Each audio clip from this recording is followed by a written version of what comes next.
Oke, baik anak-anak, kemarin kita sudah mempelajari tentang pemanasan global dan pengelolaan lingkungan. Nah, sekarang jadwalnya itu diskusi. Kemarin Ibu udah kasih tahu belum kalau hari ini kita mau diskusi? Udah. Oke, karena udah dikasih tahu. Nah, di sini tuh nanti Ibu akan membagikan lembar diskusinya. Sebelum itu Ibu akan membagi dulu kelompoknya ya.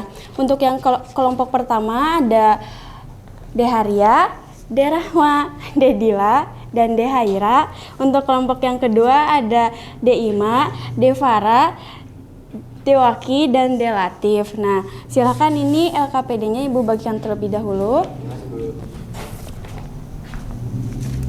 Nah, sebelum mengisi mohon dicermati di lembar diskusinya. Yang pertama itu ada tujuan pembelajaran, di mana harapannya tujuan dari diskusi kalian itu tujuan pembelajarannya itu tercapai. Kemudian di sana tuh ada suatu kasus. Nah, kalian tuh ngerasa gak sih kalau cuaca atau akhir-akhir ini tuh cuaca sering tidak menentu gitu, kadang-kadang panas, tiba-tiba hujan, atau tiba-tiba mendung. Kalian merasa nggak? Nah, cuaca tersebut kira-kira disebabkan karena apa? Ayo, minggu kemarin. Pemanasan global. Iya, benar, pemanasan global. Nah, dalam diskusi kita kali ini, Ibu mengangkat satu kasus yang terjadi di daerah Jawa Barat, yaitu di Sukabumi, kasus banjir. Nah, yang pertama kalian tuh baca dulu terlebih dahulu kasusnya, kemudian di lembar kedua ada identifikasi. Nah, identifikasi masalah serta tujuannya, kemudian ada soal-soal yang lain yang harus kalian isi di lembar kedua dan ketiga. Nah, yang terakhir ada kesimpulan. Nah, setelah kalian mengerjakan dan diskusi kelompok, Ibu minta nanti di akhir ada salah satu kelompok yang mempresentasikan hasilnya ke depan gitu ya. Nah, oke, bisa dimulai untuk diskusinya. Oke. Kelompok 1 dibaca dulu ya, Bu. Dicermati apa.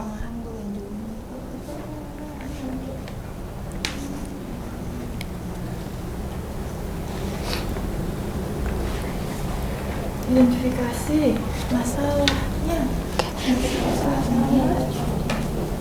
Masalahnya banjir dan longsor. Banjir dan longsor hebat yang melanda Sukabumi. Oke, ayo Dehaira ikut ya, ikut baca kasusnya ya, ikut berkontribusi. Kalau mau ada yang ditanyakan boleh ya, panggil.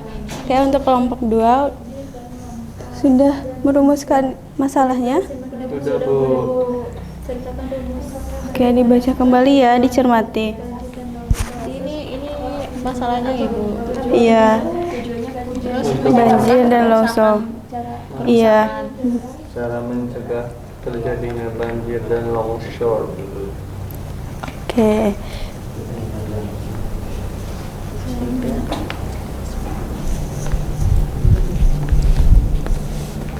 Kelompok sini sudah belum? Sudah. Baru nomor berapa? Nomor 2, Bu.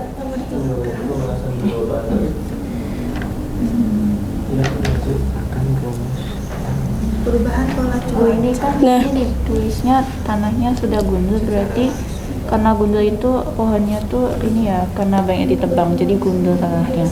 Iya, nah karena pohonnya gundul, terus cuacanya tidak menentu, tiba-tiba hujan dan air lautnya menaik atau banjirnya itu hujannya deras dan menyebabkan banjir, terus pohonnya sudah ditebang, jadi air itu tidak terserap akarnya gitu, terserap oleh akar. Nah, makanya ada longsor. Tuh, terjadi longsor. Apa? Oke.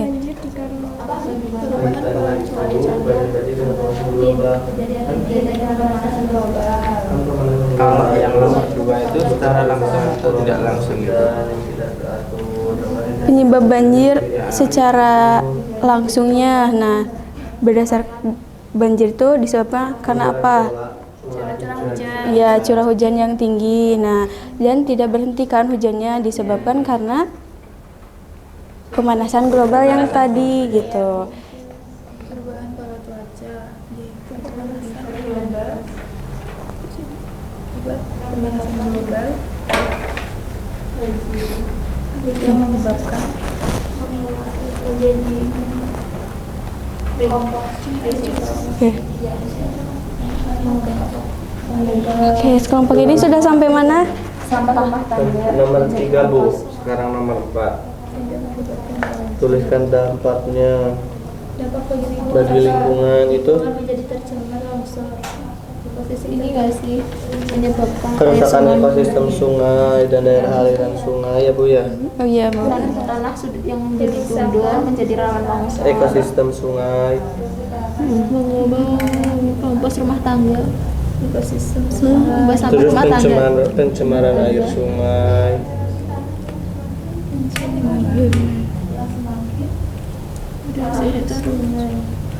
Bagi sosial masyarakat. Mengurangi gangguan aktivitas biasanya mengganggu ya Bu ya. Iya, mengganggu aktivitas sosial. juga bahan bakar Mengganggu aktivitas masyarakat. Terus putusnya juga akses komunikasi ya sih? Iya. Putusnya akses komunikasi. Terus apa lagi? Terus Nah, kerugian itu Bu, barang-barang, Terus korban jiwa juga gak sih? Iya. Suka ada harta benda. dan apa yang diusahakan? nah, Itu ekonomi ya maksudnya ya, yang harta benda. iya, harta benda ekonomi, infrastruktur daerahnya juga. Iya. Rusak. Iya. Terus biaya rehabilitasi juga. Terus terhambat ini pasar-pasar. Jalannya jadi Terhambat. Iya. Rusak. kemudian Mengganggu ini harta benda dan rehabilitasi. Kegiatan warga jual beli.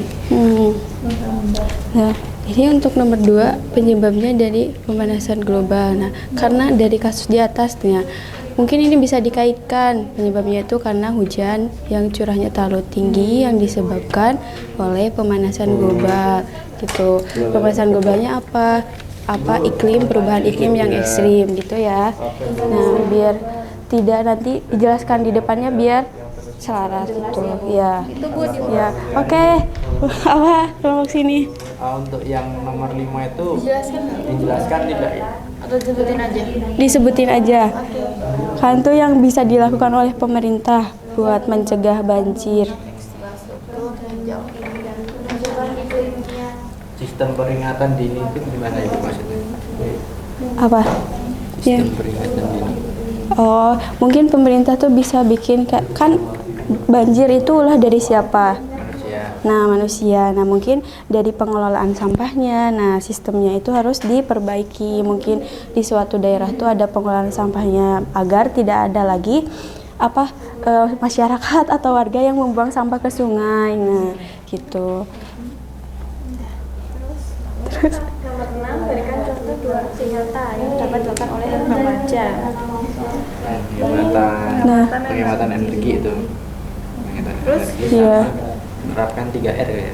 iya, Menerapkan 3R. lebih ke pengelolaan lingkungan kalau buat siswa di sekolahnya atau remaja di sekolah. Baik. Semuanya sudah belum? Oke, waktunya 5 menit lagi ya.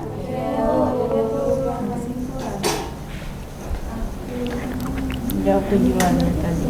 Tujuannya tadi apa? Ini nah. Oh, kelewat kan? Tujuannya berarti Tujuannya apa? Nah, tujuannya untuk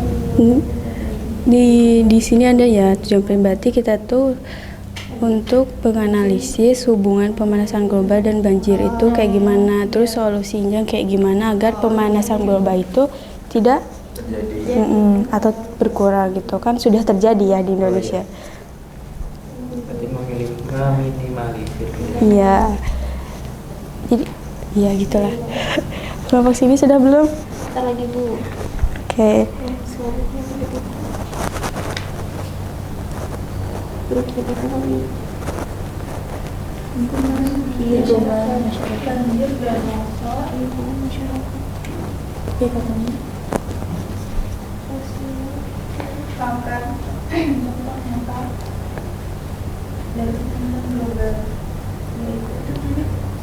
Terus cara menanggulanginya.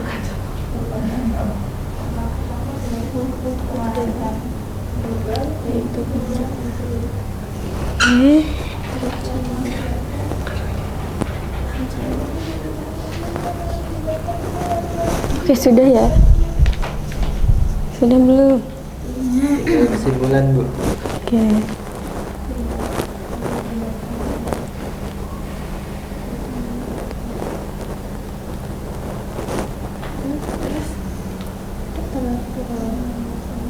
Sehingga berdampak bagi gitu ya. Kita aja nggak Bu. Iya, nggak apa-apa.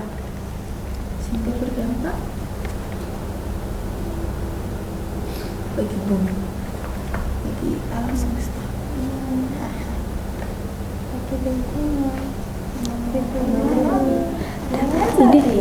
Ini mungkin untuk nomor 6 menerapkan prinsip 7R. Nah, mungkin diuraikan ya 7R itu apa saja. Ya. 3R aja Oh boleh iya, ya? gak apa-apa 3R. Biasanya untuk siswa di sekolah 3R gitu. Reduce, recycle. Oke, udah. Oke, Ibu lihat dulu ya. Tidak Bu. Oke, kelompok 2 udah, kelompok 1 juga sudah Bu. Ibu cek dulu ya sebentar jawabannya. Kira-kira di antara kelompok 1 yang 2, siapa yang mau ke depan? Siapa yang maju? Kelompok 1 boleh. Lanjut langsung tujuannya. Sini terus. Untuk kelompok 2.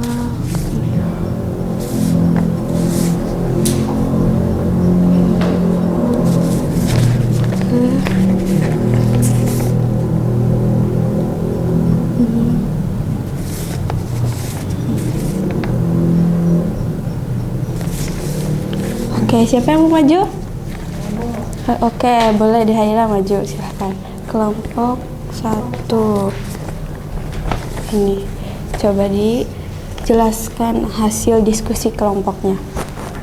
Jadi di sini ada kasus banjir dan longsor di Kabupaten Sukabumi. Tujuan penelitian dibaca nggak Bu? Atau langsung ke? Langsung saja ke kasusnya ya, biar lebih cepat. Jadi di pertengahan bulan Juni tahun 2024 di Kabupaten Sukabumi, Jawa Barat dilanda banjir dan longsor hebat yang menyebabkan kerusakan parah di beberapa wilayah. Hujan deras mengguyur daerah tersebut selama beberapa hari, sehingga menyebabkan air sungai meluap dan tanah sudah gundul menjadi rawan longsor. Menurut Badan Penanggulangan Bencana Daerah atau BPBD Jawa Barat, banjir merendam lebih dari 500 rumah dan memaksa ratusan warga untuk mengungsi ke tempat yang lebih aman. Selain itu, beberapa jalur transportasi terputus karena tumpukan material longsor yang menutupi jalan. Diketahui bencana ini juga menimbulkan korban jiwa dan kerugian ekonomi yang mencapai miliaran rupiah. Lalu hasil diskusi kelompok kami untuk nomor 1, identifikasi masalah apa yang terjadi pada kasus di atas itu. Masalahnya itu ada banjir sama longsor ya teman-teman. Terus tujuannya kita mendiskusikan ini tuh untuk mengetahui hubungan antara pemanasan global sama banjir. Lalu penyebab banjirnya itu karena hujan deras selama beberapa hari yang terjadi secara langsung. Lalu bagaimana kaitan antara kejadian ini dan pemanasan global itu? Banjir disebabkan perubahan pada cuaca akibat dampak dan pemanasan global. Lalu tuliskan dampak banjir Sukabumi terhadap aspek beberapa ini. Yang aspek lingkungan itu dampaknya erosi tanah yang semakin parah. Lalu untuk dampak sosial dan masyarakat itu terganggunya akses pendidikan karena sekolahnya terendam banjir. Lalu juga kehilangan barang-barang. Lalu untuk aspek ekonomi itu hilangnya mata pencaharian dan kerusakan infrastruktur. Lalu untuk nomor 5 ini berikan contoh minimal 3 langkah-langkah yang bisa dilakukan pemerintah untuk mencegah banjir akibat pemanasan global. Dari kelompok kami itu mencontohkan reboisasi dan penghijauan, pembangunan infrastruktur hijau, lalu mengelola sampah dengan baik. Yang nomor 6, berikan contoh 2 aksi nyata yang bisa dilakukan oleh remaja untuk mengurangi pemanasan global. Contoh nyatanya yaitu bisa menghemat energi dan menerapkan prinsip 3R, yaitu reduce, reuse, sama recycle. Lalu untuk kesimpulannya, banjir dan longsor akan contoh dari pemanasan global, yaitu perubahan iklim yang mengakibatkan pada cuaca tidak teratur sehingga berdampak bagi lingkungan, ekonomi, dan sosial. Oke, terima kasih Dahaira. Mungkin silakan duduk. Berikan tepuk tangan buat Dahaira yang sudah mau maju ya, teman-teman. Oke, benar ya. Jadi yang kalian diskusikan tadi itu semuanya hampir benar. Nah, dari diskusi kalian, kira-kira kalian tahu nggak apa sih pemanasan global itu dari kesimpulannya? Kan kasus banjir tuh tadi penyebabnya gara-gara pola cuaca yang ekstrim. Nah, terus gara-gara perubahan pola cuaca yang ekstrim itu menyebabkan banjir. Nah, itu tuh merupakan dari dampak global. Nah, pemanasan global. Nah, jadi pemanasan global itu merupakan kenaikan suhu atau rata-rata di bumi karena konsentrasi gas-gas efek rumah kaca di atmosfer seperti CO2, CO4, dan NO2. Nah, kemudian yang tadi itu kasus banjir tadi itu merupakan salah satu dampak dari pemanasan global. Nah, lebih tepatnya di perubahan iklim yang ekstrim tadi. Nah, kemudian tadi ada kan di pertanyaan 6 atau pertanyaan 5 itu kan ada bagaimana sih cara pemerintah atau siswa untuk mengurangi dampak banjir ataupun dampak dari pemanasan global. Nah, itu tuh termasuk dari pengelolaan lingkungan ya teman-teman. Nah, tadi ada yang menyebutkan 3R, ada yang menyebutkan 7R. Nah, itu sudah baik sekali ya. Mungkin diskusinya, sebelum ditutup diskusinya, ada yang mau ditanyakan terlebih dahulu enggak? Belum, Bu. Oke. Mungkin Ibu tutup ya untuk sesi kelas hari ini dan diskusinya. Mohon maaf bila ada kata-kata atau dalam membimbing kelas Ibu kurang atau ada kata-kata yang salah. Wassalamualaikum warahmatullahi wabarakatuh.